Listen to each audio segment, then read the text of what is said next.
এটা হলো আজকের রাতে আমার ডিনার রেসিপি। যেহেতু একা খাবো, খুব অল্প করেই বানাচ্ছি, চলো শেয়ার করি।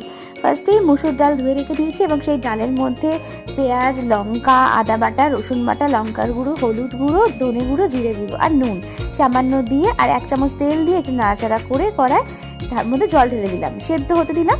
তো ততক্ষণ আমি আর একটা কড়াতে অল্প একটু তেল নিয়ে আর হলুদ, লঙ্কার গুঁড়ো, নুন দিয়ে ডিম সেদ্ধটাকে ভেজে তুলে রাখলাম।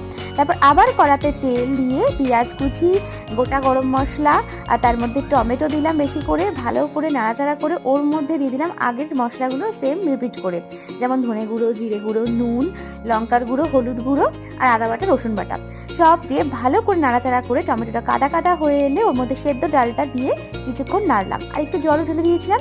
ব্যাস মাখা মাখা হলে ধনেপাতা ছড়িয়ে নামিয়ে দিলাম। দেখতে কিন্তু অসাধারণ হয়েছিল। এবার চলো নিজের রান্নাটা নিজের খেয়েও দেখি। সিরিয়াসলি গাইস, দারুণ হয়েছিল। তোমরা ডিনারে অবশ্যই বানিয়ে ট্রাই করো।